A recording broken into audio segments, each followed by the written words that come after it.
त्यांच्या बाजूने उभं राहत असताना दिसणार. बरोबर आहे. मात्र भारतातली जर आपण परिस्थिती पाहिली, हिंदुत्वाला इतकं अचानकपणे महत्त्व का प्राप्त झालंय? म्हणजे भाजप केंद्रात आहे किंवा राज्यात आहे म्हणून हे होतंय, काही काळाची गरज आहे? एक लक्षात घ्या विशालजी, हा प्रश्न तुम्ही कधी इस्लाम राष्ट्रामध्ये बसून कोणी विचारू शकत नाही किंवा हिंमत पण करू शकत नाही. कोणी कॅथलिक राष्ट्रामध्ये बसून पण अशा विचाराची हिंमत करू शकत नाही. हे सगळी हिंमत बोला किंवा प्रयोग बोला किंवा ह्या सगळे विषय हे फक्त आपल्या हिंदू समाजाबरोबरच होतात. बरं. हिंदू राष्ट्रामध्येच होतात. ज्या हिंदू राष्ट्रामध्ये जिथे बहुसंख्य आपण लोक हिंदू अगर राहत असू, तर त्यांच्याच हित जोपासणं, त्यांच्याबद्दल बोलणं, ह्या सगळ्या गोष्टी क्रमप्राप्त आहे. काँग्रेसची राजवटी अगर तुम्ही पाहिली, आज 2014ला देशांनी का नरेंद्र मोदीजींना निवडून दिलं? कारण का तुष्टीकरणाच्या राजकारणाचा अक्षरशः उद्रेक झालेला. बरं.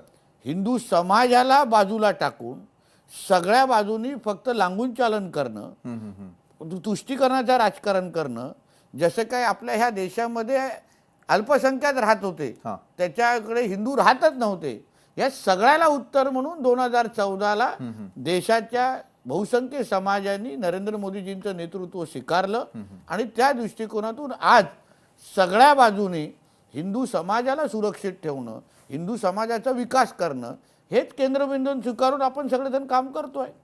बरोबर आहे. मात्र जसं तुम्ही म्हणताय की तुष्टीकरण झालं, काही राजकीय पक्षांनी काही मुद्दे उपस्थित केले, त्यामुळे भारताचं किती नुकसान झालं, महाराष्ट्राचं किती नुकसान झालं आणि ते भरून काढण्यासाठी आता किती मोठी पावलं ही सरकारला उचलावी लागतात. सर्वात महत्त्वाचं म्हणजे विकास करण्याच्या अगोदर सुरक्षा. आपण ज्या देशामध्ये विचारजी राहतोय त्या देशामध्ये अगर आपण सुरक्षितच नाही, बरं, अवतीभोवती होणाऱ्या घटना, अवतीभोवती वाढणारी लोकसंख्या ही अगर आपल्यासाठी घातक असेल, तर मग रस्ते, पाणी, वीज बांधून काय उपयोग आहे का? ज्या रस्त्यावर चालत असताना, जे पाणी पित असताना, जे अन्न खात असताना अगर आपण सुरक्षितच नसू, तर मग त्या अन्न, वस्त्र, निवाराचा काय उपयोग?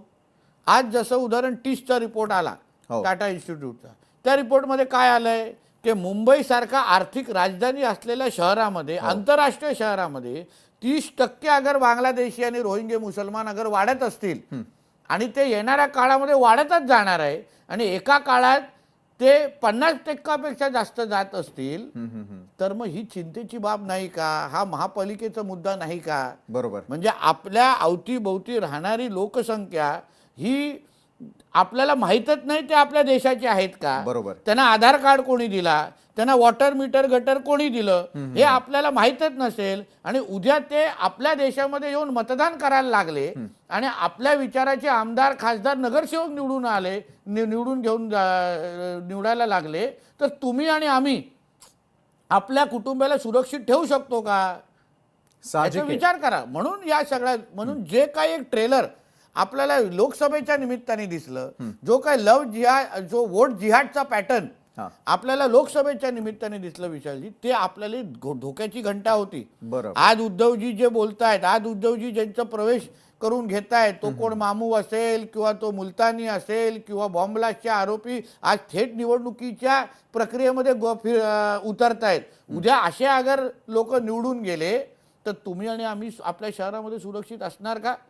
उद्या बॉम्बलास्ट झाला, मुंबईने किती बॉम्बलास्ट बघितलेत, मुंबईने किती जातीय धार्मिक दंगली बघितलेल्या, उद्या असंच चुकून अगर कुठली दंगल भडकली तर आज आपण ज्या वातावरणामध्ये राहतोय ते वातावरण सुरक्षित ठेवण्यासाठी जसं 92-93च्या बॉम्बलास्ट नंतर जेव्हा जी दंगल घडली तेव्हा जी भूमिका बाळासाहेब ठाकरे साहेबांनी जी निभावली, तेव्हा जी भूमिका हिंदुत्वाच्या कार्यकर्त्यांनी निभावली, ती आज भूमिका निभावणारा आणि आपल्याला सुरक्षेचं कवच देणारा भारतीय जनता पक्षाशिवाय दुसरा पक्ष नाही, जो हिंदू समाजाच्या हितासाठी काम करणारा आहे, जो राष्ट्राच्या हितासाठी काम करणारा आहे. आणि म्हणून या सगळ्या गोष्टी जनतेसमोर घेऊन जाऊन, जनतेसमोर मांडणं, जनतेला जागृत करणं, या दृष्टिकोनातून आमच्या सगळ्यांचं काम सुरू आहे. पण भारतीय जनता पार्टीला या सगळ्या गोष्टींची कल्पना कधी आली?